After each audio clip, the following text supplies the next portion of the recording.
If I go somewhere, they should give me respect. They should at least care for me that I am here. But Mahaprabhu says that you are lower than the straw. Lower than the straw.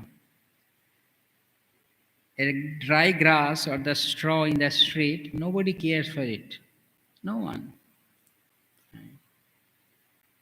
When you were coming to the temple, all of you, okay, it's night time, probably you might not have seen many, but anyway, when you were coming up to the temple, so just outside of the temple hall, there are many grasses in the like in the outside courtyard, right? Many grasses, and you all cross that while you are coming to the temple.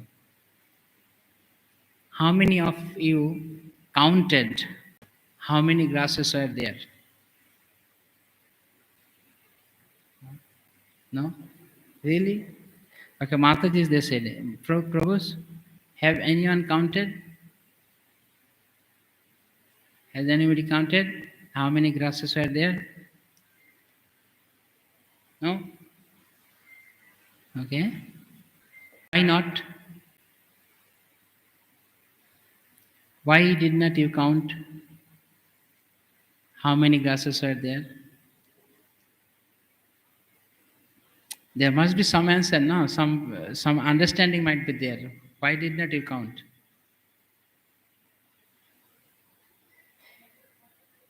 Huh?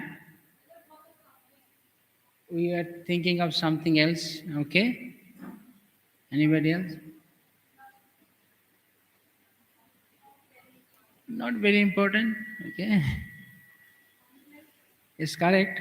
We want to delve more into it. Why did not you count? Huh? Countless. Okay, that's a difficulty. Who is going to count countless? Okay, it's impossible.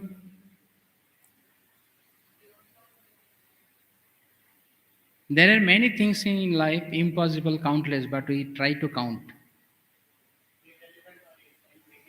Irrelevant, insignificant. I would say, who cares? Who cares for the grass? Nobody cares. Nobody cares for the grass. It's very, very insignificant. So, if you do not count the grass because it's insignificant, who cares for the grass? Then Mahaprabhu said, you are lower than a grass. You are lower than a grass. If you do not count a grass because it's insignificant, then you are lower than the grass. Now you tell me, why should one count on me? Why should one count me? Why should one care for me? If I am the lower than the grass. Right? Do you find any connection with it, with the analogy? Why Mahaprabhu said, Trinad opi sunichena. Trinad means even lower than the tree. Trinad opi sunichena. So if you do not count the grass because it's insignificant, then immediately we should think about us and that sloka, this verse, that Mahaprabhu said, I am lower than the grass. So if someone does not give me respect, then is it authorized? Is it approved? No. If someone doesn't care for me, is it approved? No. Okay, I don't know whether you understood my question. If somebody does not care for me, is that okay? Is that approved? Huh? Yes. It's totally okay, absolutely fine. As per the teachings of Chaitanya Mahaprabhu. if they don't care for me? Because Mahaprabhu himself authorized this. Rather, if somebody cares for us, that's not authorized actually. From my side, if somebody give me respect, then there must be some problem for me. So therefore, this is the first understanding in devotional life. If one wants to know Krishna, then first of all, one has to know who he is. Then the point will come about knowing Krishna. The person who stands far from a mountain, like say for example, 10 kilometers away from the mountain. If he sees the mountain, how big he will see the mountain is? From 10 kilometer away, how big it will be? Small, like this much. Sometimes people like to take a snap, short picture with touching the mountain peak, and someone is taking. It's illusion, na? It's illusory only. So it looks like that you can even touch the peak of the mountain from 10 kilometers. If you go 5 kilometers more, oh, it's bigger, it's taller. You go more closer, it's more taller. You go closer, it will look more taller. If you go close to the that mountain or the hill, it will be like huge. And if you just stand on the foothill of the mountain, then you will see what it is. And we'll be awestruck by the greatness of the mountain. Similarly, the more we are distant from Krishna, we think ourselves, okay, we are big. We can touch, no problem. But if we go close to Krishna, the closer you go to Krishna, the insignificance of our own self will be realized. Because you are going closer to Krishna and you think, oh, I'm nothing in front of him. Because we are far away from Krishna. So we think that it's fine, I'm big man. The more you go closer to Krishna, that means the more we become Krishna conscious, our real identity will be exposed, will be realized more and more by us. If we are not Krishna conscious, if we are me conscious, me and my conscious, then we'll always think that I am big. So Mahaprabhu said that you become lower than a straw in the street, and therefore you should tolerate. If someone misbehaves with you, then you should tolerate. But usually we don't do. If someone mistreats us, we don't like. We get offended immediately. That why this person has misbehaved, mistreated me. Because the first element is not there. I don't think that I'm lower than the grass. So as soon as somebody misbehaves, so I get offended. Now how one should tolerate? What should be the tolerance level? Than a tree. More tolerant than a tree. Okay, at least the tree. The tree is always giving us shelter, uh, shade, and then fruits, leaves. So many things we are getting from the tree. Without the trees, we can't survive actually, because they are providing all the oxygen. But when the tree's lifespan is finished, then you cut it down. Still, even after giving up its life, the tree is being used for making furniture, for fuel, so many things. It means that even though the tree has given up its life, still it is serving others. So Mahaprabhu's teaching is that your life is only for serving others. So tolerant than a tree.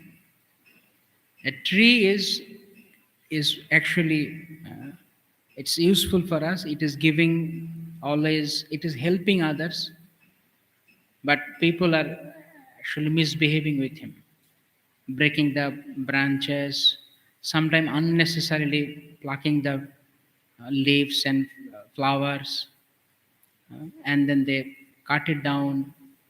So many things they do with the tree, but the tree is tolerant.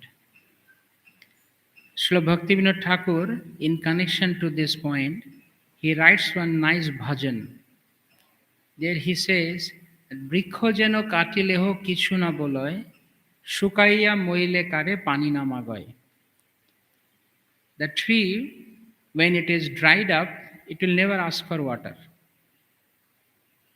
We water it, but you will not ever see in your life that some tree is coming to you, oh, I am very dried up, so please give me some water. They'll never ask. And if somebody cuts the branches down, it will not react. It will not say any single word. It will accept everything. I remember one time my Guru Maharaj was asked by a question that how far one should tolerate. Then Guru Maharaj said, unlimitedly. Very inspiring answer. Prabhu. Unlimitedly. One should tolerate unlimitedly. Because that's the teachings of Chaitanya Mahaprabhu. Okay. Let me give one more example that why one should tolerate unlimitedly. Okay. We are now in this human form of life. But before getting the human form of life, how many lives actually we have passed through? Any idea? Huh? 84 lakhs. Is it 84 lakhs? Uncountable. Because that 84 lakhs, how many times it rotated, I don't know. So, anadi karama phale paribhavar navachale. From time immemorial, how many 84 lakhs I have actually gone through? No idea. And all this, why I have gone through all this cycles? Because forgetfulness about Krishna. Because I was forgetful about Krishna, so that was my punishment. That I was going through one life after another life, then another life, then another life. Like this millions and billions and trillions and zillions of lives we have actually gone through. But then ultimately I got this human form of life. Just imagine that if Krishna can tolerate us for the uncountable number of lives, then why can't we tolerate small things? Because Krishna has been dealing with me, tolerating me silently. Okay, whatever you want to enjoy, do that. I won't interfere with your enjoyment. Krishna is tolerating us. Since our childhood, okay, I'll not say since birth because that's impractical. It will sound impractical. Since our childhood, how many mischievousness we have done? Again, uncountable. We are still here. And I was a very insignificant worm in the stool. Have you ever seen this worm in the stool? I don't know how many of you have seen. but there are some worm in the stool. So I was also that worm in the stool. So from even in that life, I was trying to enjoy the taste of stool. Huh? You were laughing, but we were in that we were in that spaces. All of we, at least, okay, not all of it. I was the worm in the stool. So from that life of worm in the stool, by uh, upgrading my life, I came in the form of human life. And then because because I am now in the human form of life, and I have put some tilak, mala, and some nice dress, and I know little bit something ABCD. You have given me this asan, this high raised Vaishashan. Does that mean that worm of a stool now became God? I'm still that worm of a stool. I've just changed the dress. Just like someone sometimes uses the pant shirt and then dhoti kurta and a sari, like that. I've just changed my dress, but the same entity is there. The same living entity is here. But now I have given this chair, this ashan. But I think I'm big because I'm in the Vyasasana. But actually, my identity is lower than the straw. Is it too dim for you, the light? If the light is too dim, then it can be increased. Light. Yeah, can be brighter. I think it's too dim. Who knows? So that we have to remember always that lower than the straw. So if someone, yeah, thank you. If somebody they don't give us respect, is it okay? Is that okay? Is that okay? Is that okay? Okay. I say okay, huh? If somebody doesn't give respect. Okay. So therefore there should be no false prestige. Because I am the same worm in the stool who is sitting now here. And sometime I'm going to the office in the multinational, I'm a big corporate officer, executive, but I'm the same worm in the stool. So, do you think that somebody should give respect to the worm of a stool? No. Shri Rukmini Krishna ki jai. There is no point in giving respect to the worm of the stool.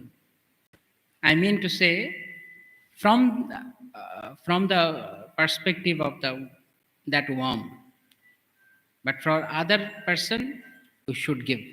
From the other side, we should give respect. Okay, now some of you, I mean, almost many of you are saying, most of you are saying that it is very difficult. Even I also say this is very difficult to follow this verse.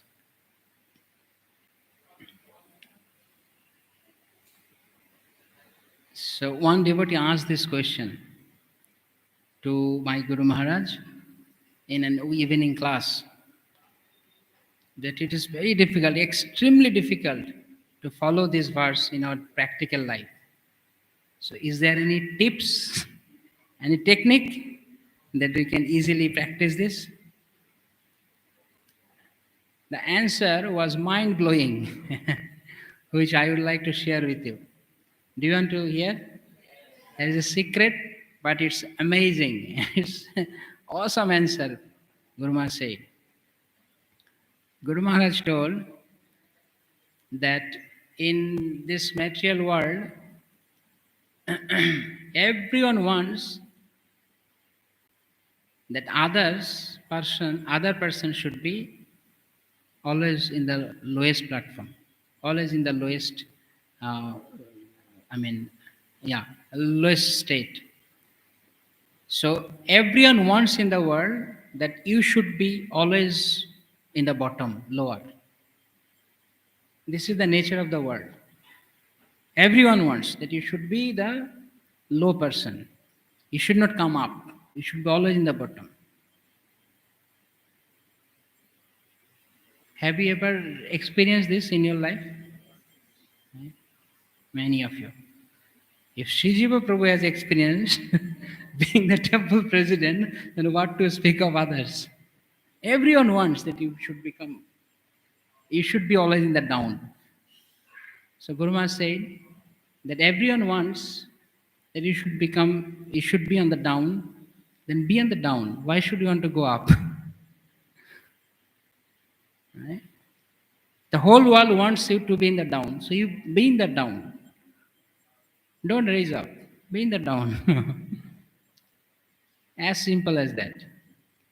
In this world, every single person wants that I would behave anything I like, everything I want, and the other person to whom I am interacting, they should simply tolerate me. They should just tolerate me. I want to do, I will do whatever I wish. They should tolerate me.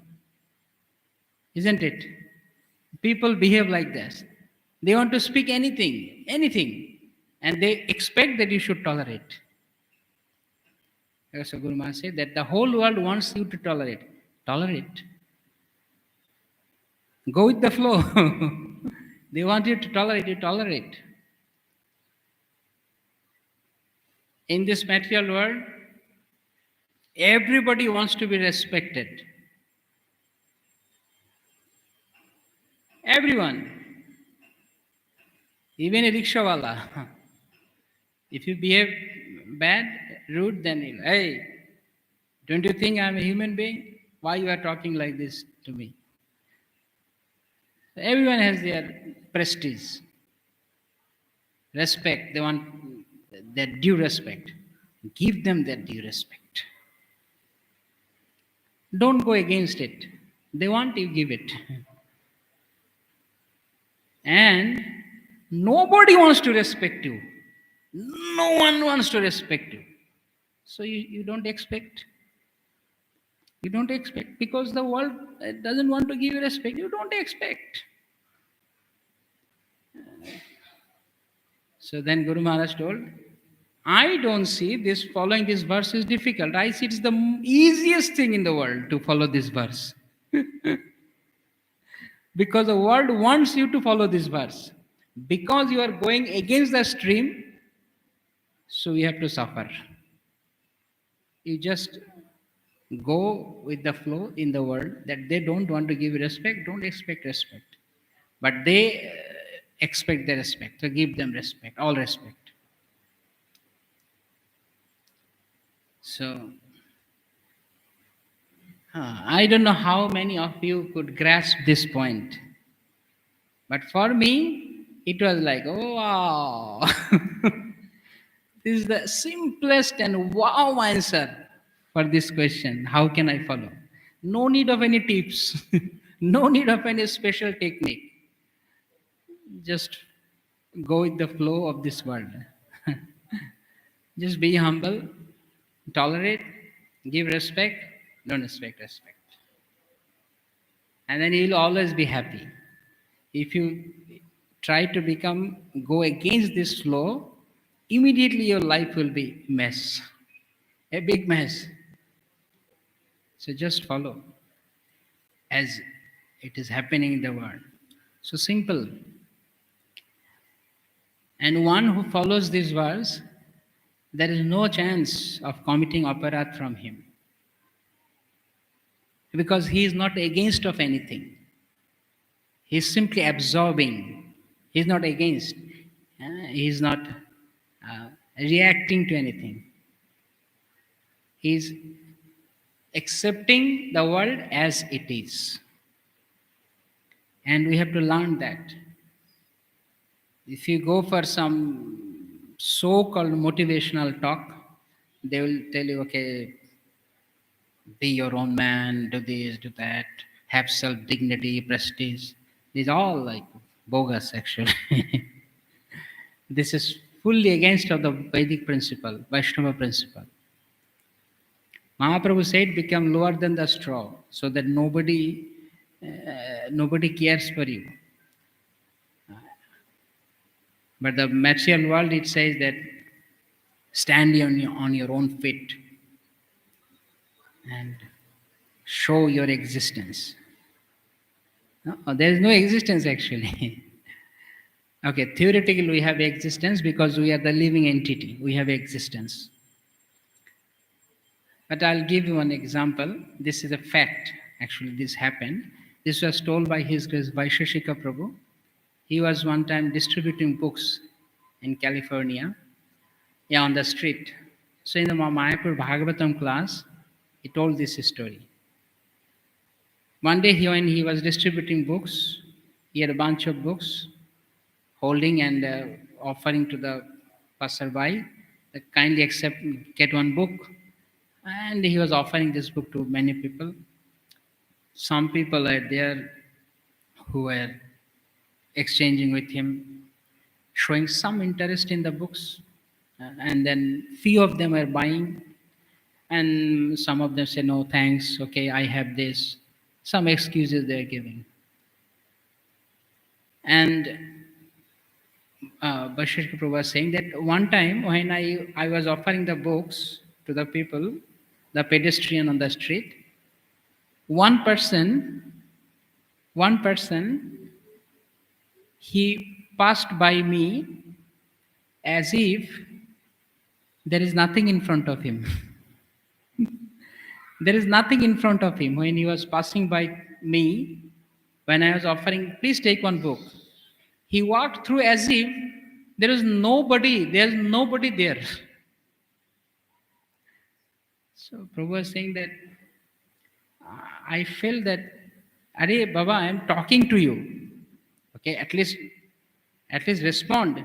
Okay, thanks, no. At least something you say. Hi, whatever. At least you should say. But he just passed by in a way as if I am not there. I have no existence. So Prabhu was telling this as a technique of, what experiences one undergoes while distributing books. Some people will take books from you, some people won't. He explained that story from that angle. But what I learned from that this is how actually people will sometimes behave with you, as if you are not there even. You have no existence. So if you can grasp this in your spiritual life, that you have no existence even, then nobody can be happier than you. I'm telling you the fact. If you practice this, that nobody cares for me, you are the most blissful person because you have no headache of expecting anything. Why should somebody say hi, hello to me? Because I'm not there. I'm invisible, literally invisible. They can't see me. So this is very important, very, very important in our spiritual life. As long as we are expecting that someone should behave nicely with me, always pat on my back, and they'll always appreciate me, then your life is going to be hell. It will be hell. But if you don't expect like that, then you are in actually Golok Vrindavan. You know why? Because Golok Vrindavan, there is only one person who is the enjoyer. He is Krishna.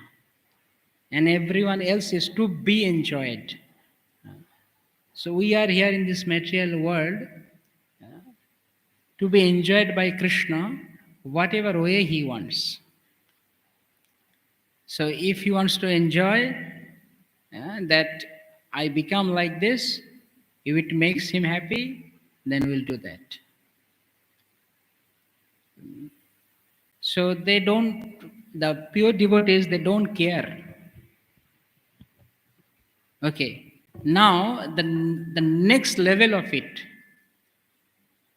this we were discussing about our material level, or at least not material, actually, in our daily life, that nobody will give you respect or nobody will care for you.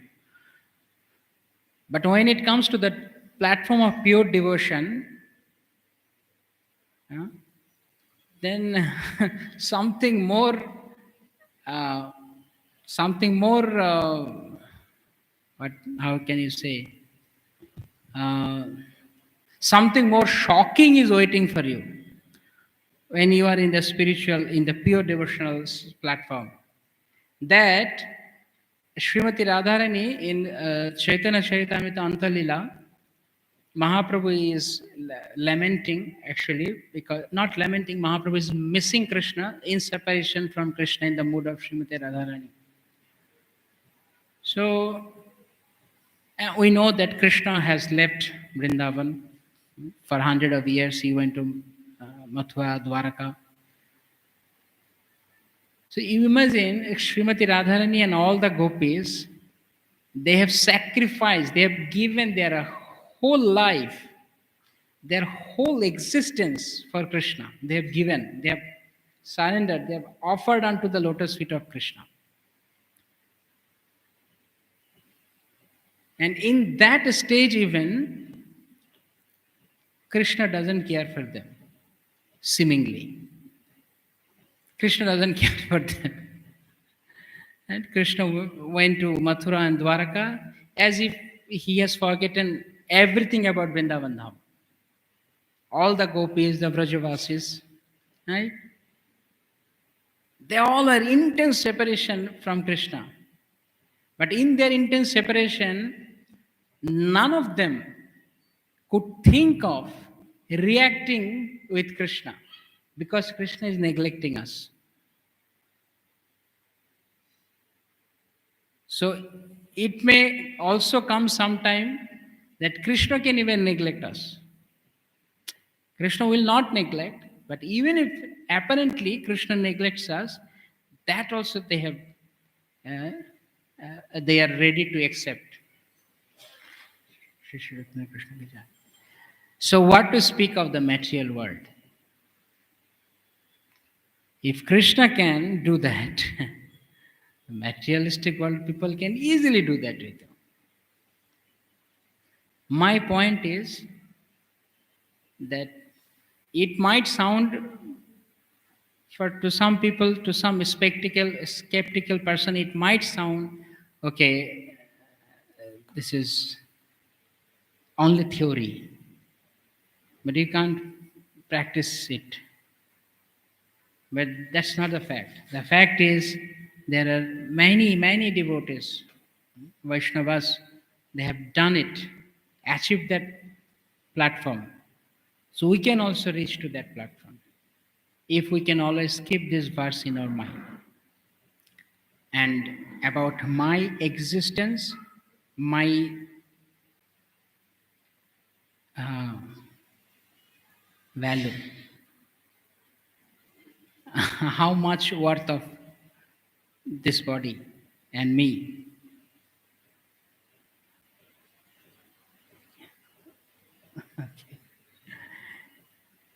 Okay.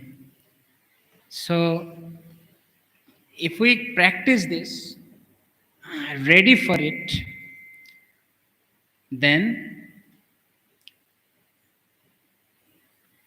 our life is going to be full of happiness.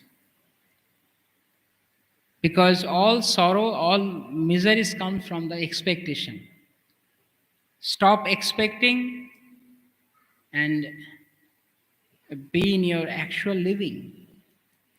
As Krishna and Acharyas, they instructed us.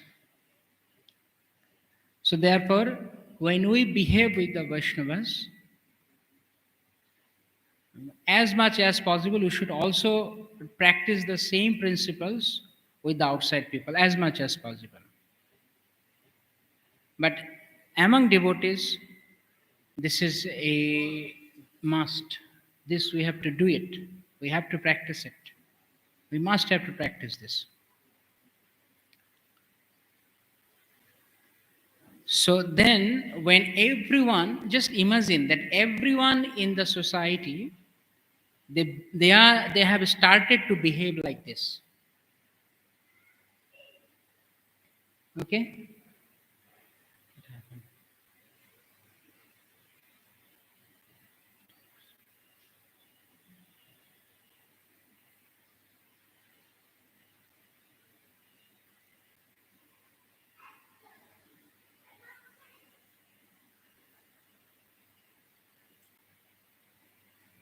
If everyone in the society, in our society, they start to behave like this, that they want to tolerate, they want to become humbler than the grass, they want to give respect to everyone, and they don't want to expect respect. We can just imagine this for a moment, this few moments, that how the whole organization and the atmosphere will be. And nobody is expecting respect. Everyone is ready to give respect. They all become humble. They all are tolerating. Will there be any problem in the whole society? Will there be any problem? No. Because if you give respect to others, no one is going to fight with you. Why you are respecting me so much? No, no, I don't want it. They will not do like that. But if I want respect, then there will be a problem. Because people won't give me, and then naturally there will be a tension. And then they start fight to each other. So this is the basis of our dealings in Vaishnava society. If we always remember this, His Holiness Bhakticharya Swami Maharaj used to say that if you want to be Vaishnava, if you want to be a devotee, then you have to just simply remember two verses. It's enough to become Vaishnava. If you always remember these two verses and also, of course, act like that. This is number 3, and the next one. Number 4. Na dhanam, na janam, na sundarim kavitam, vajagadishikam. Mamo janmani janmani share bhavatat bhakti ahiti. Just by remembering these two verses and acting upon that, you can actually become a Vaishnava. You can remain, not only become, you can remain as a Vaishnava throughout your life, and then at the end of life, ticket pakka, booked for Golok Vrindavan. For Golok Vrindavan. If you can just follow these two verses, simple. So then our society will be, they will be nicely groomed. And this is very important. ISKCON was established in which year? 1966. This is 2022. How many years? Who is good in mathematics? Huh? 56. 56? 56 or more? 57. 57 years. So 57 years almost. Yeah, almost 57 years.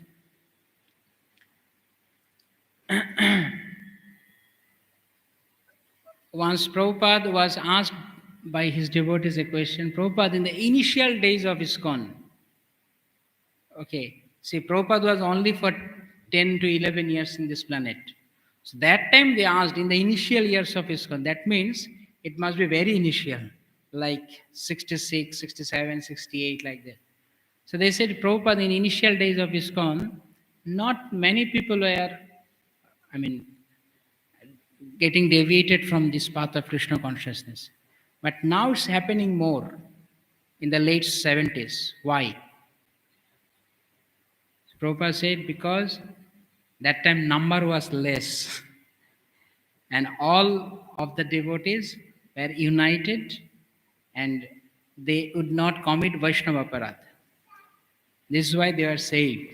But the day are growing, the more the days are coming, there are more devotees are joining, more people are joining into the movement, and it is becoming, it is expanding. So there's more chance to commit aparad and then fall down from this path. So we run the risk while expanding the mission. We also run the risk that we can also get deviated from this path. So, what should we do then? Should we stop expanding? Should we stop expanding the movement? No, because that was not the mission of Chaitanya Mahaprabhu. He said you should expand unlimitedly. Uh, all the villages and towns, they should have my name uttered everywhere. So that expansion job, the expansion mission will go on. But at the same time, you also need to see that when we have joined into the movement, how many years have we passed in the movement now, and what what factual development had we made actually in this path. If there is no tangible progress in the spiritual life, then there is no point in just expanding. We should also see that the quality is also maintained. What quality? The quality of the devotees. This organization is a devotee organization. Without the devotee, ISKCON has no meaning. Because devotees are there, so ISKCON is doing a very great job for the whole world. So, if the qualities of the devotees are not being maintained, then there will be a great danger. Just like when you add water into the milk, then what will happen? 1 liter of milk, then you are adding some 250 ml water, again 250 ml water, again 100 ml water, again 250 ml water, again 300 ml of water, again 500 ml of water, expanding, again 1 liter of water, again 2 liter of water. Finally, you will get what? Nothing, water only. There is no milk because you are adding, keep on adding. There will be nothing. Finally, you'll get only water. So therefore, Srila Prabhupada said that this is, we should take care of it now. Can someone read this loudly? Now I want that we shall concentrate on making our devotees Krishna conscious and ourselves becoming Krishna conscious, and not be so much concerned with expanding ourselves widely but without any spiritual content. Just like boiling the milk, it becomes thicker and sweeter. Now do like that, boil the milk. Srila Prabhupada letter to Pakistan, May 9, 1970. Interestingly, you can look at the date of this letter, at least the year. Which year it is? 1972. It is. Currently, we are on 50, exactly 50 years before. Prabhupada said that. This is 50 actually, but Prabhupada had few more times he had referred boiling the milk. The first letter was in 1968 to Gopal. There he Prabhupada also mentioned, now start boiling the milk.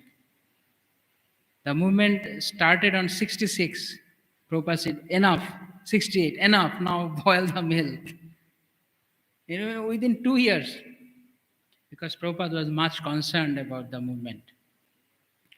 So, if we do not concentrate on Krishna consciousness, then everything will become very thin, and finally it will be, I don't know, you will get nothing out of it. So Prabhupada said that you please now take care of it. Now I want, Prabhupada said in 1972, I want that we shall concentrate. We shall concentrate on making our devotees Krishna conscious. This is an extremely important point. Devotees to become Krishna conscious. What a devotee is supposed to be? What conscious? Krishna conscious. Devotee means Krishna conscious. One who is a devotee but not Krishna conscious, can we really call him as a devotee?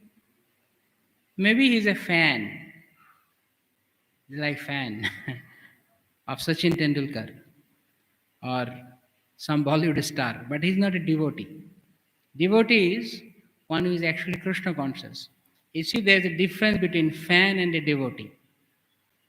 Fan followers, it's a matter of a small click on the social networking site. Followed. So I became a follower. Krishna consciousness is not like that. You just click and you become Krishna's devotee. It's a lifetime job.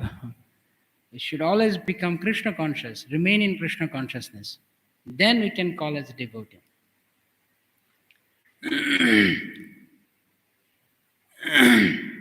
It will take some time to find that quotation of Srila Prabhupada, where Prabhupada, there is a quote in 1974, I think Prabhupada said, if one is not Krishna conscious, does not know the philosophy of Krishna consciousness, simply he has put Kanthi and Tilak, then he has no right, to say that I belong to this movement.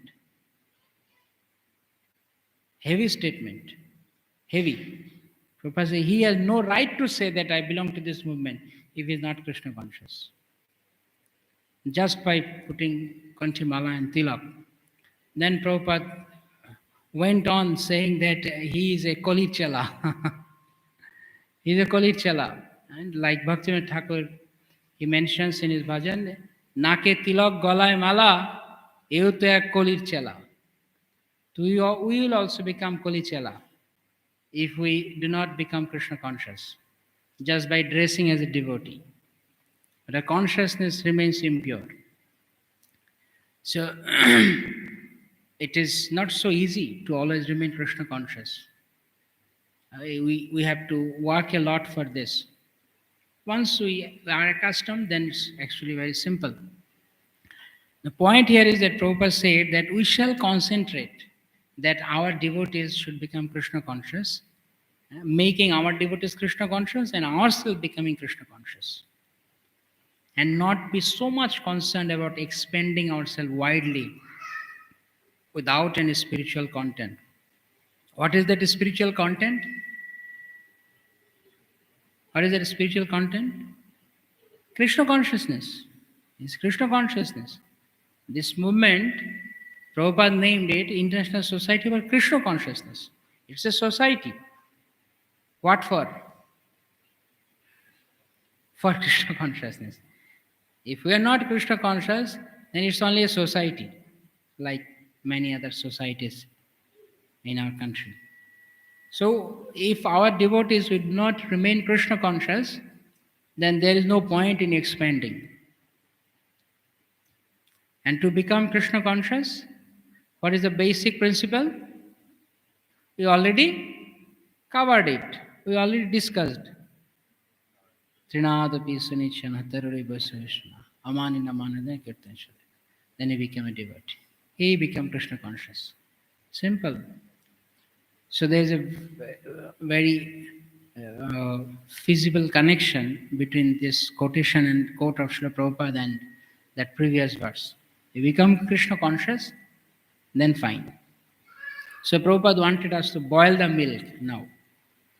Do not add water. If you add water, keep on adding water, then there will be problem. So the more devotees are joining, if they can become Krishna conscious, we can help them in becoming Krishna conscious, then it's all right. Because they are also considered as pure milk. But if not, then it's like adding water only. And then there will be a problem. Imagine in a school, there are some 50 students, they got admitted. uh, And somehow the school is running good, and some good result came out of that school. And all the parents in that area, they want their children should also get admitted into the school, uh, irrespective of their merit and their desire, actual desire to study. So some few hundred students they came, and they got admitted in this school, same school. So after 2 years, that school has now 2,000 students, but there is no admission test. There is no actually test at the end of the year. There is no study, but all the students, all the boys are getting into admitted into this school because only because the number of the students, the number of the boys, I won't say students, the number of the boys and girls are increasing in that school. Does that mean that the school is actually flourishing? Is it flourishing? Is it developing? But number is increasing now. What's the wrong in it? What is wrong? Number is increasing. Number is increasing. Is it developing? No. So number doesn't matter actually. We are how many of us here? I think around some 50 or 60 devotees are here in the hall room. If we all can make a nice cooperative society, this many devotees are enough to change the whole Guwahati. The whole Guwahati they can change. Just only this many devotees, if they are all packed together. Because how many moons you need in the sky to illuminate on the dark night? Huh? How many? Are you sure? Not many? Only one. So each and every single of you have that potentiality to become that moon. Srila Prabhupada said, our propaganda is to create one moon. I'm not after numerical strength. So what someone else is doing, I don't care. Let them behave whatever way they like. At least I can follow this. If I follow, if you follow, some other person will come and they will also feel inspired to follow. So like this we can actually expand. That's real expansion. Expanding with the original element. Like when you are boiling the milk, if you add more milk and boil, no problem. But if you keep on adding water and boil, then what is the use? You are only consuming the gas because you are adding water and your stove is on. You are only consuming the gas. You are adding water. So add milk and then boil. No problem. Hence, our goal should be that we invite more and more living entities, souls into Krishna consciousness, but give them the real substance, Krishna consciousness. Not just coming into the movement and come to the temple, enjoy, okay, sing, dance, eat prasad, and go and then do nothing. It's not called Krishna consciousness. Krishna consciousness is your conscious effort in making progress into devotional life. That's real Krishna consciousness means. Otherwise, just being in the organization, it doesn't mean anything. You got admitted into school and every day you are taking the bag on your back with loads of books, like a donkey. And you're going to the school. And teacher is giving class. And at the end of the class, you're again coming back to your home. What is the use? Somebody, you are studying? Yes. Which class? Papa, I'm studying in which class? He doesn't even know. Everybody is going like a donkey. There is no meaning of it. So if we have joined into the society, we should make some concrete development, not just being into it. Some people have the notion just be in the ISKCON. So then we what? Be in the ISKCON and sleep. Have a sound sleep. The more you sleep, the more advancement you will get. No, it's not like that. So we have to work. What we in which aspect we need to improve? Prabhupada said, Krishna consciousness. Now we shall concentrate on making our devotees Krishna conscious. Then we will, our society can give some tangible contribution to the society. Okay, so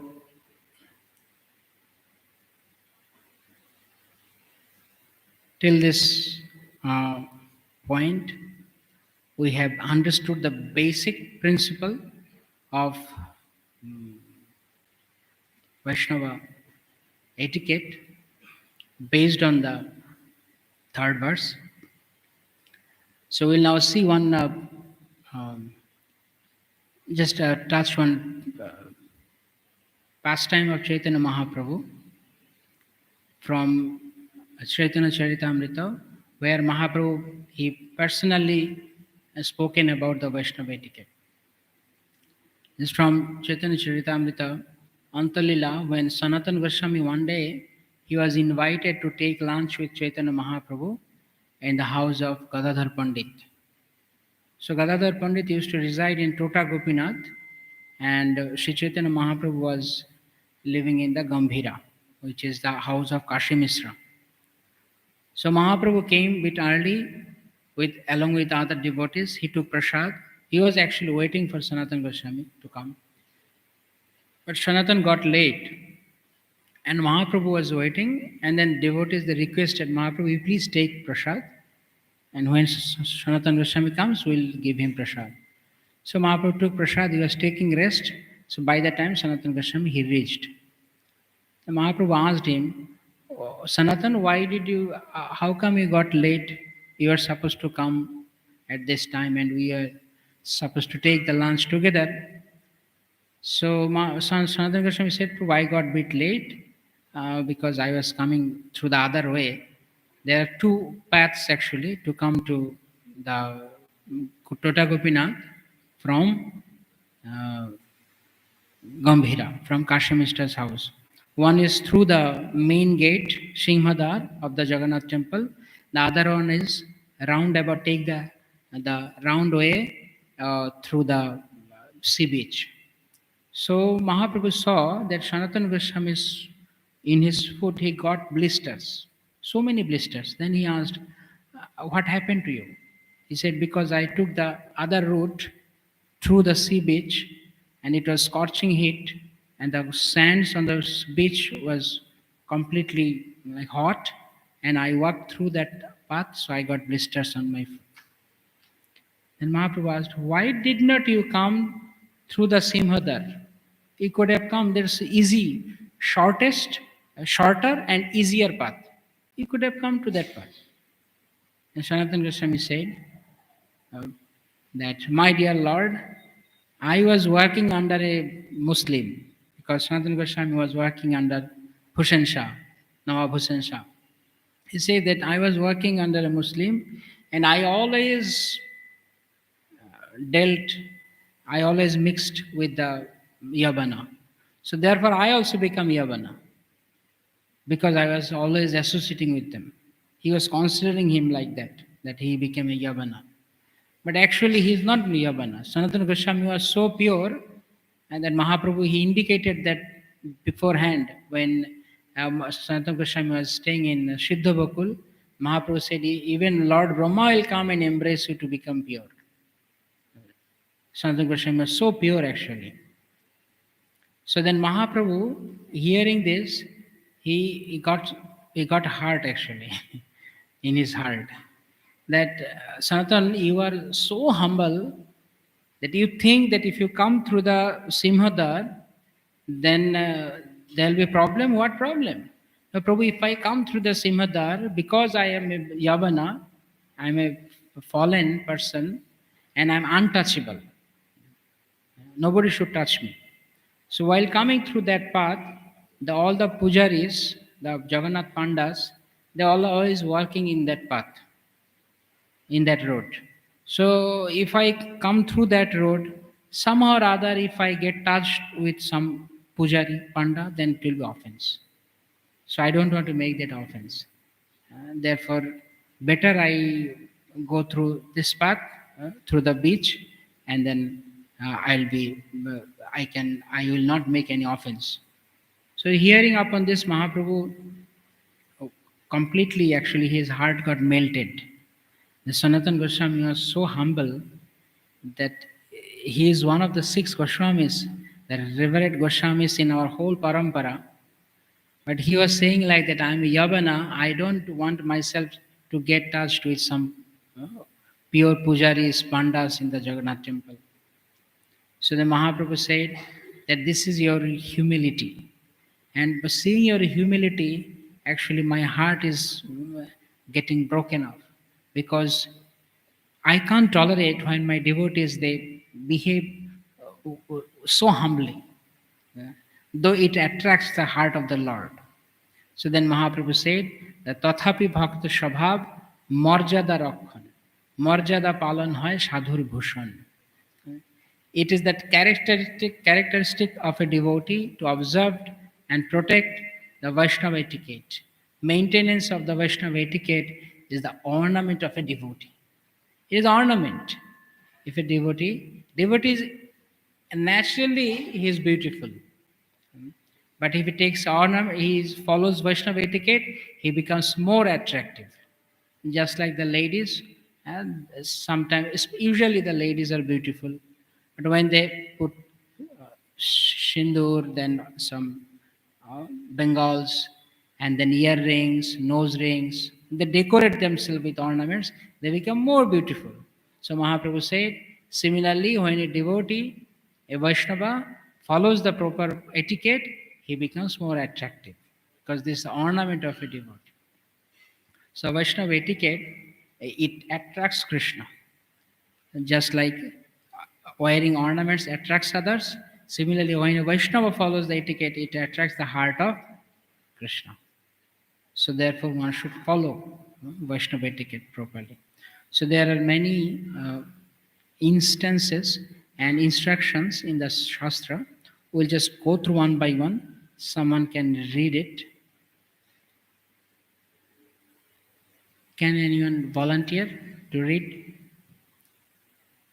If a person reads the thick branches of the Vedas without practicing proper etiquette, he doesn't get purified. Just as a bird flies away from the nest as soon as it grows wings, the Vedas leave him at the time of his death. See, if they do not follow the proper etiquette, then even studying the six Vedic philosophy will not help. Next. Although one may have acquired the knowledge of all the Vedas, but if one is not practicing the proper etiquette, or if he did not become a Vaishnava, then all of this knowledge which he has acquired will be lost at the time of death. So it is very important. One can have, you will see in our daily life, sometimes we see some people who are very learned, but becoming learned is not so attractive actually. You can get attracted to a learned person, but as soon as you see that he behaves like a demon, then he'll not get attracted, even though he's learned. Even though he's learned. So many people are learned in the history, but they were demon, just like Ravana. Ravana knew all the philosophy, all the Vedic philosophy was on his lips. He could immediately recite all Vedic scripture. He was so learned, but he didn't have any etiquette.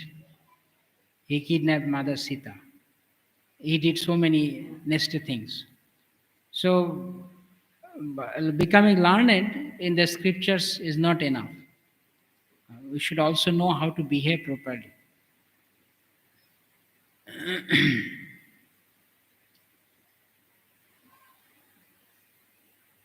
Yes, Prabhu.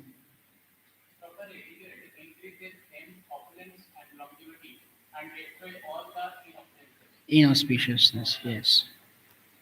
Okay. Vaishnava etiquette purifies the heart and the consciousness. How? How will it purify the heart?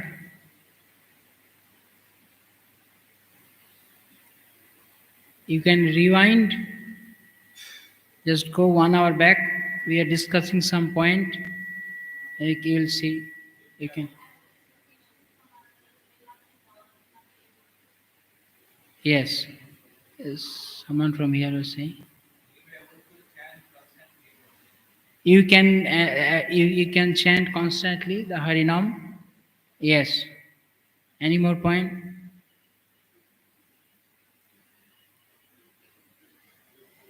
Because when we follow the proper etiquette based on that principle of third verse, then we are situating on what consciousness?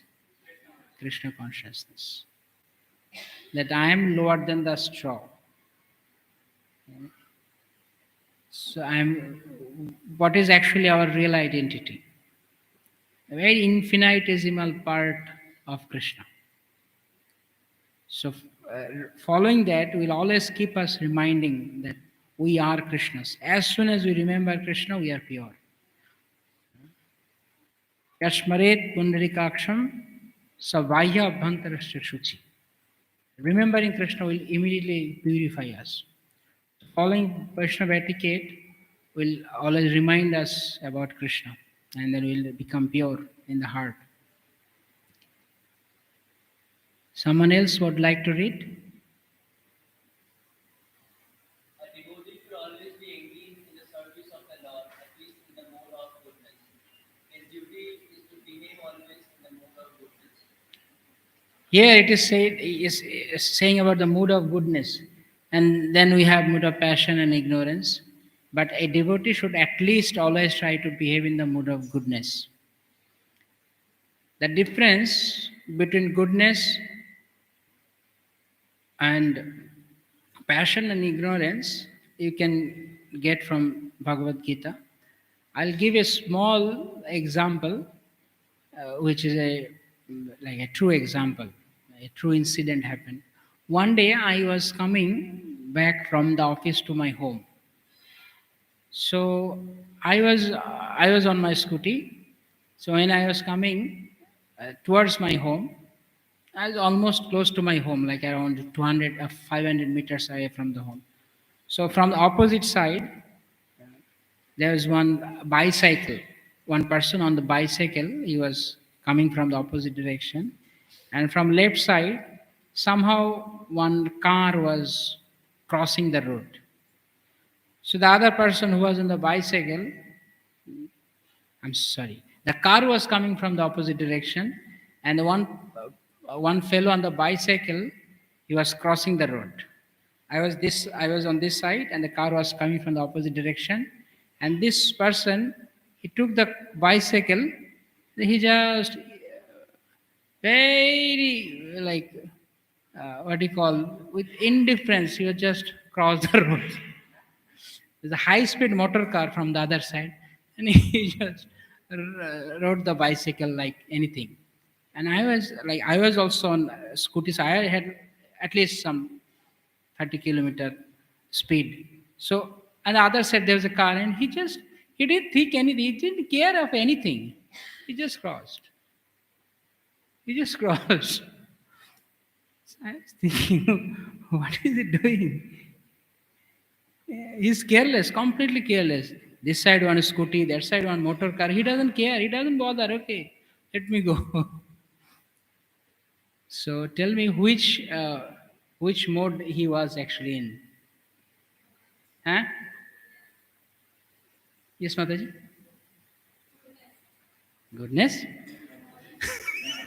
ignorance.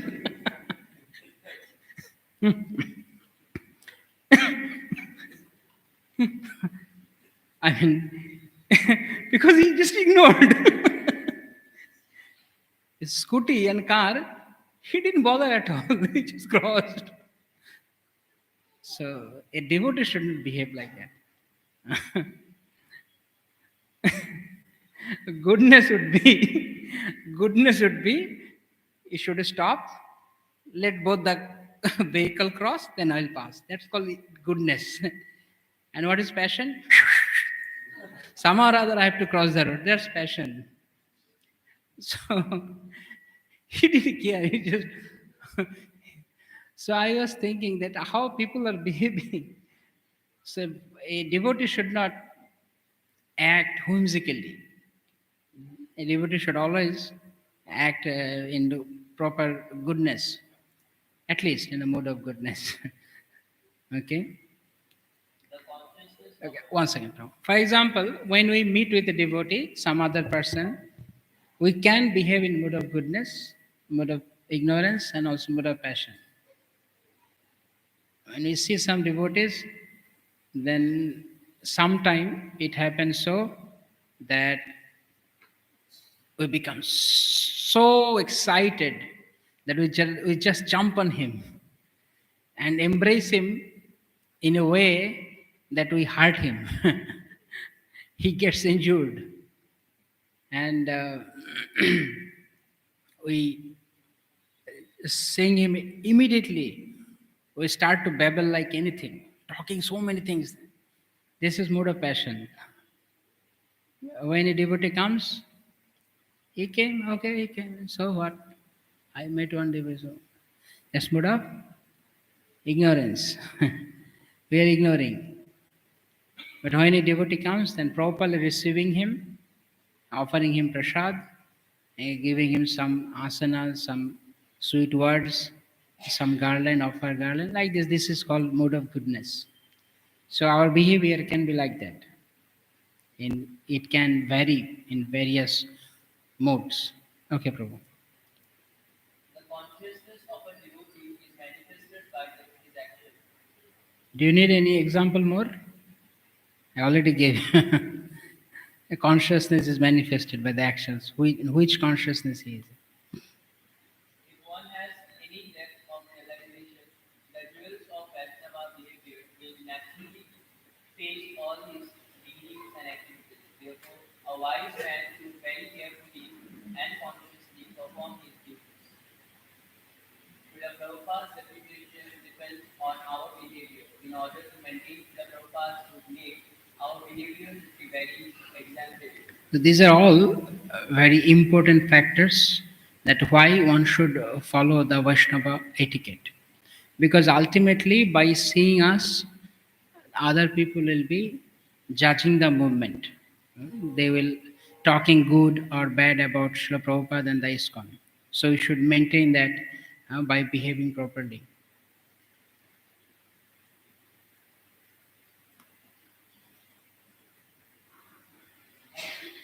Okay, when one is behaving with the seniors, juniors, and the equals, how one should behave.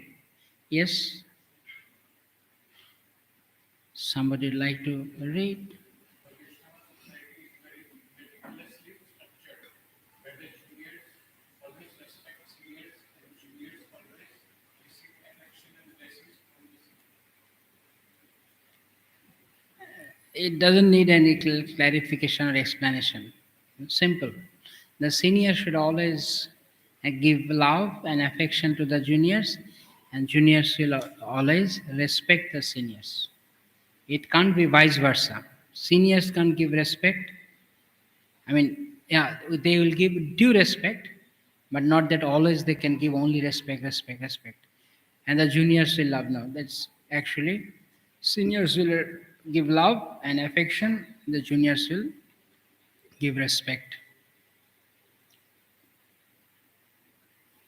There are considerations of seniority according to the destination. Among what are the devotees who have received initiation earlier are considered senior. This is one type of seniority. That one who gets initiation, usually in ISKCON, usually we tell them senior. one who came into Krishna consciousness before someone else and got initiation before, but there can be other seniority, like in knowledge, in other aspect, there can also be seniority. Sometimes senior Vaishnavas may offer respect to a junior Vaishnava due to his humility. But a junior Vaishnava should never think that he deserves that respect from all senior Vaishnavas. Junior Vaishnava should feel extremely embarrassed and repeatedly pray Krishna that he receives that respect. It can happen. Sometimes juniors can also get respect from the seniors. Many a times it happens, but they should feel very embarrassed because he doesn't deserve. He should feel that I don't deserve the respect from my seniors. What can they do if some senior devotee is always respecting or eulizing, appreciating, glorifying him? What can he do? The junior? We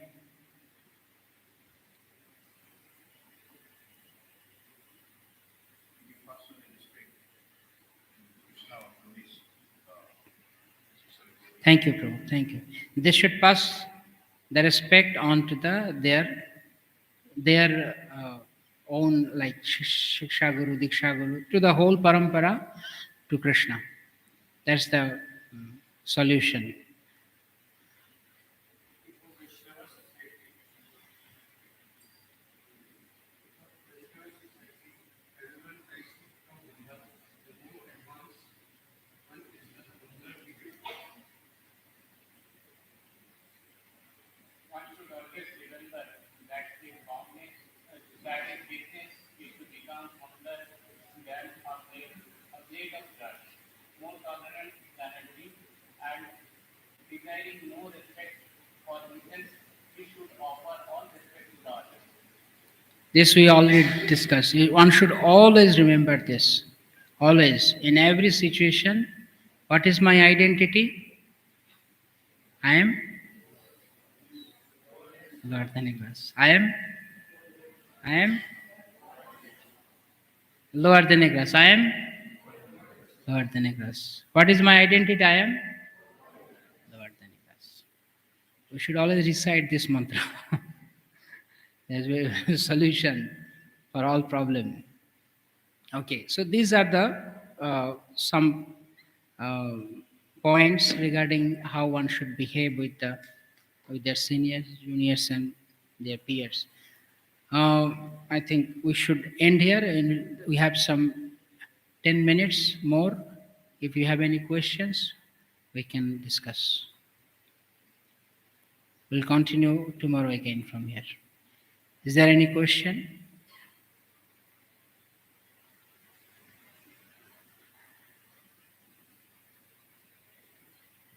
Yes. If I am not able to answer, then Prabhu is here to answer. That is why he raised the hand. So you can tell.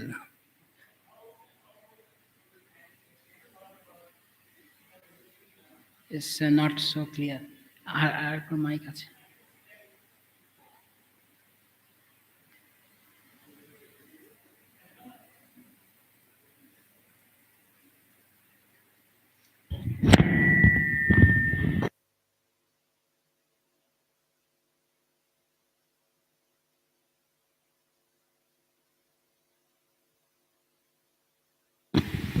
Hare Krishna Prabhuji. At the outset, thank you very much for a wonderful session and very nice. Personally speaking, this is very difficult, and I think I don't know whether I'll be able to do this. So it's very not much practical, but I'll definitely meditate. So whatever you explained, very nice actually. Since our movement is a personal movement, actually, it's not an impersonal movement. So I was just contemplating how is the personal come, because suppose somebody is not respecting me. At the end of the day, I'm a person actually. Krishna is also saying that we are all personalities. So how that factor is to be handled and how is the factor I have to actually conceive that. So I was just contemplating that how to understand with whatever you have explained. Thanks, Hare Krishna. So, yeah, it's a personal movement, and we all are person. And what is our personality? This personality is built of what? What are the ingredients of this personality?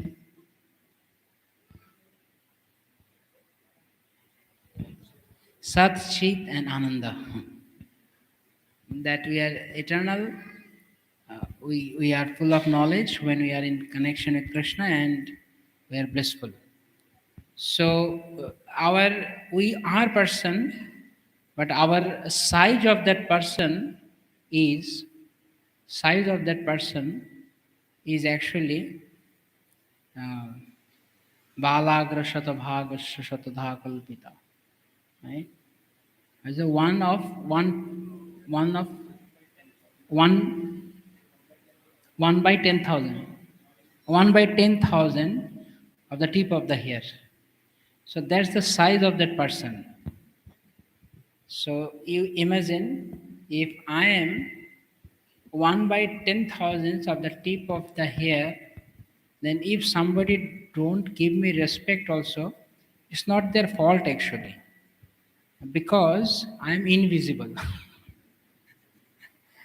So because it is, you can't see that one by one 10,000. It is not possible to see. So this is why I was telling the story of Vaishnav Prabhu. It's actually truth. This is not only an analogy. This is truth. This is Vedic truth.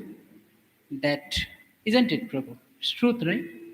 It's truth that we are 1/10,000 of the hair tip. So, yes, we are person, but that's our size. Because I am in this body, so I think that my size is like 5 feet, 6 feet, whatever. But when I was the microorganism, then they needed the microscope to see me, and nobody would give respect. Uh, and who give respect to the worm in the stool? So similarly, so if one does not give me respect, personality is there. Personality is there. And if you remember, I use the word very cautiously that they can behave with me as if I have no existence. I didn't say that I have no existence. I said as if I have no existence. So that we have to think like I am no actually. I, the personality is there. I mean, the personal existence is there, but the size of the person is actually really negligible. It's negligible size. But uh, when we are put into this body, then we are acting according to the nature of this particular body. We are in the bag of, we are in the shape of a hog, we behave like a hog. We are in the shape of a camel, we behave like a camel. We are in the shape of a tree, we are like a tree. Either a human being, then human being. But the eternal soul is actually not even visible. Yes, Prabhu.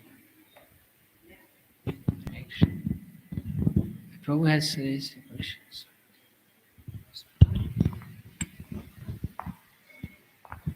Hare Krishna Prabhu, thank you so much for this wonderful class.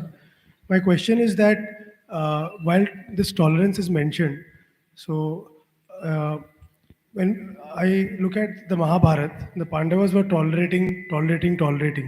But then after some time, when Draupadi was insulted and when the rights to the kingdom were taken away, so they took to the battle of Kurukshetra on the order of Sri Krishna. So this tolerance, is it only limited to the community of Vaishnavas that we are living in? Because the outside world in the current scenario can be very exploitative, especially when we are working outside in a company or maybe with non-devotees, relatives or family members.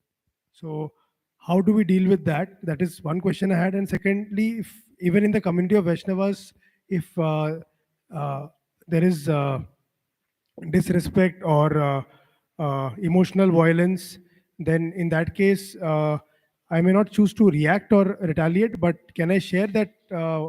Is it okay to share what that person is feeling? That I'm feeling hurt or I'm feeling disturbed because of this in my devotional life?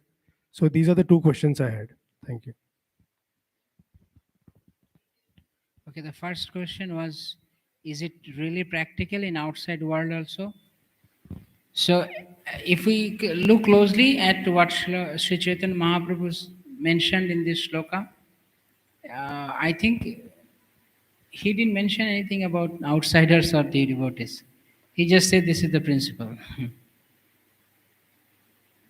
Am I right, Prabhu?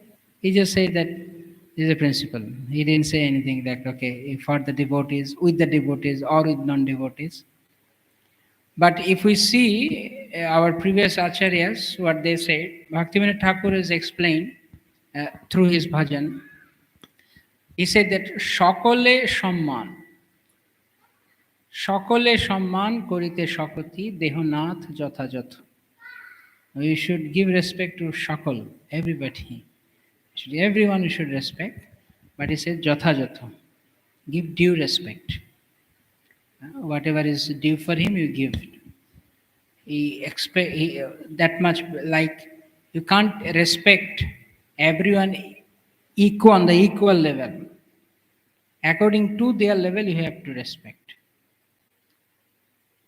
For example, when Krishna is there on the altar, we respect him by offering puja. When a dog comes, will you do puja with arati plate? No. What is the respect for a dog?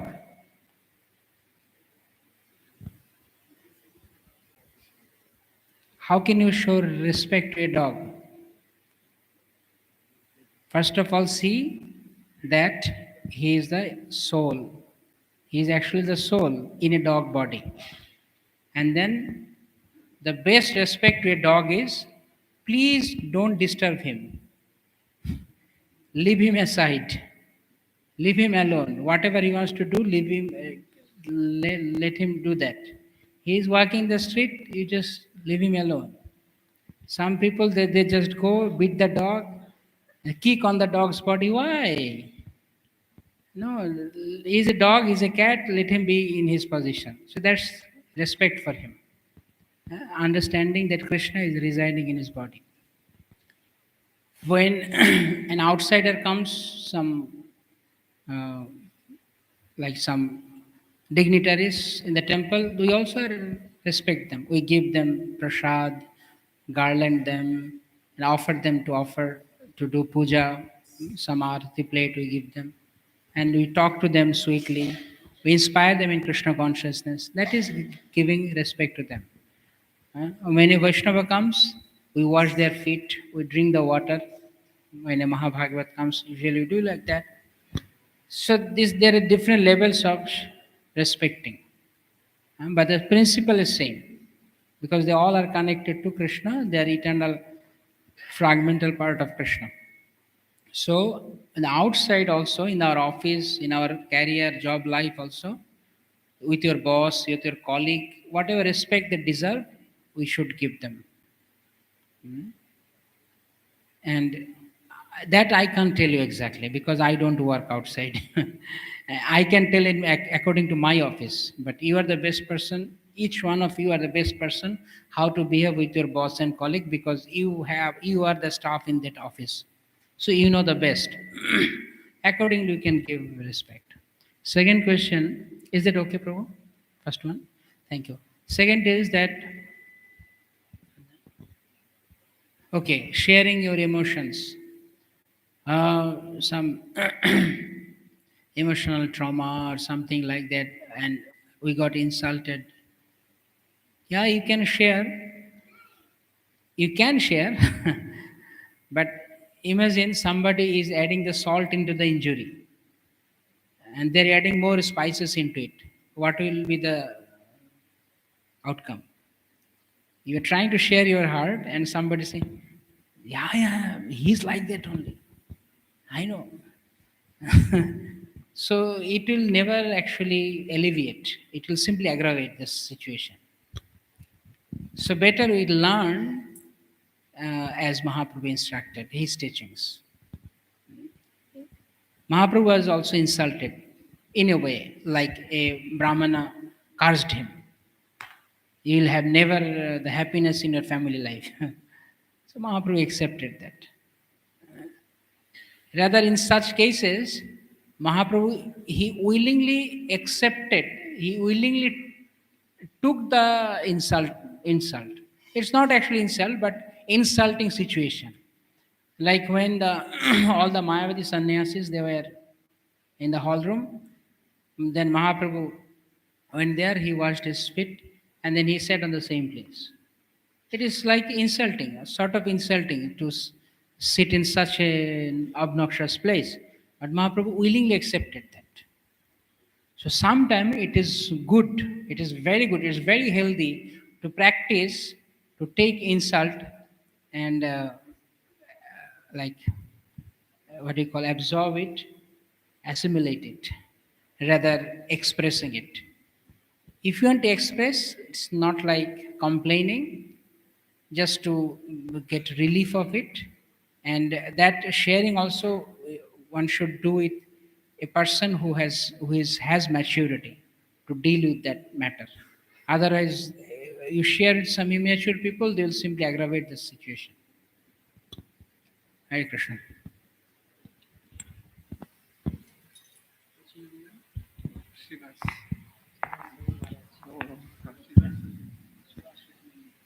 Hi, Krishna.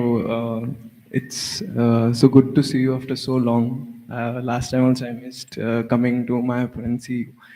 So, Prabhu, my question is, I have never understood, like as you were saying and discussing about respect. So if somebody respects me or if we receive respect, we feel happy. I feel happy. I just feel happy. But I have never understood the reason why. But because when I think if somebody has said good things about me, if somebody has respected me, I'm just happy. uh, when I go home and I sleep, before sleeping, I think, okay, that person really likes me, or he has respected me, has honored me. But I never really understand what is it, some chemical reaction in the brain? Is it what is the reason for that puffiness inside my heart?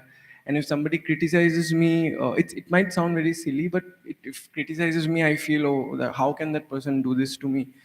I am, whereas I don't have any position of myself. I have not achieved anything so far. So why do I still feel like that? I'm not a king, I'm not minister, I'm nothing. So, but still, if it hurts the sentiments and ego, and I don't understand the reason why. So, if you can tell. Yes. Yes. Yeah. Yes. I do. I do. I thought that you said when they were qualified, I don't feel anything. I was thinking I will pray to you that this quality comes. Okay. Yeah, because this is basically, as Srimad Bhagavatam first canto, fifth chapter, it is mentioned that Yaya Sammohito Jiva. We are all Sammahita, we are all illusioned by the Maya Shakti of Krishna. So the the nature of the Maya is to make us think ulta always. Maya means you think good, bad, bad, good, darkness and light, light and darkness, like that. So when they give respect to us, so Maya induces us to become think that okay, I am a big man. It is the natural action of the Maya. And when somebody insults, similarly, it also we feel hurt. So this is illusion. In Srimad Bhagavad Gita also Krishna says, Tulla ninda astutiri moni tatha manopamana cha. And that's a sober person should behave like that. He should be in the platform that somebody is eulizing or somebody is just smashing him. He doesn't care because he is not in that platform to accept that. And just like the Abanta Bhikkhu in Srimad Bhagavatam, Rishabdev, Jada Bharat, they all are in the platform that when somebody praised or insulted, they didn't feel because they are in the transcendental platform of Krishna consciousness. Because we are not in that platform, we get affected to that. So, what is the remedy? Come to that platform, a Krishna consciousness platform, that I am Krishna's. If somebody praises me, how does it help in my life? Does it bring any qualitative change in my life? Qualitative increase? Decrease? If somebody insults me also, how does it affects or it matters in my life? Okay, somebody has praised you, Prabhu, you are very handsome. Ah. But you are a worm on this stool. I'm not saying you, Prabhu. Every living entity actually was in a body upon the stool. So when we was the worm in the stool, nobody would come and tell, oh, you are worm in the stool, you are nasty. Nobody would say that. Or if they say also, how does it matter? Next life he becomes a lion. Wow, you became a lion. Next life he became a tree. Oh, you became a tree. It's all fluctuating. And then somebody insults you.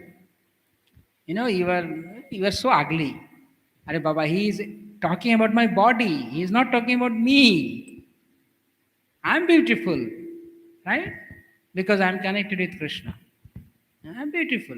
I'm Krishna's eternal part and parcel. So if he says that I'm ugly, how does it matter? So in praise or in insult, it doesn't matter actually much. If we are in the Krishna conscious level, if somebody praises you got something good, very good. Why should we become puffed up? From whom we got this? This body is a creation of the material nature. I didn't create this body. I didn't maintain this body. I didn't do anything. If I am the cause of the beauty of my body, then there are many people who uses like 50,000 rupees of cosmetics every month, but he or she still cannot become beautiful. So am I the real cause of my beauty? No, it's the material nature. Okay, I am a big scholar. So who has put the brain into my head? Not even my parents. What to speak of others? My parents, they gave me birth. They even did not put the brain into me. Only Krishna has given me. So anything and everything you take in the material world is everything is given by Krishna. Therefore we say, when somebody praises, all glories, Srila Prabhupada ki, Gaur Premanande Hari Hari Bol.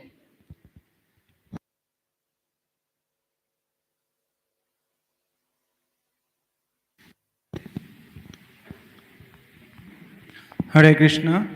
So we'd like to thank His Grace Mani Gopal Prabhu for giving this beautiful presentation on Vaishnava Sankriti and Sadachar. So we would like to announce that tomorrow morning, 8 a.m. to 9 a.m., we have a continuation of 11th chapter Chaitanya Charitamrita, reading about the pastimes of King Pratap Rudra with Chaitanya Mahaprabhu. So we'd like to request, if possible, for you, please kindly come for the morning Chaitanya Charitamrita session. Also tomorrow evening, we have the second day of Vaishnava Sankriti and Sadachar course, and it will be presented at 7:30 p.m.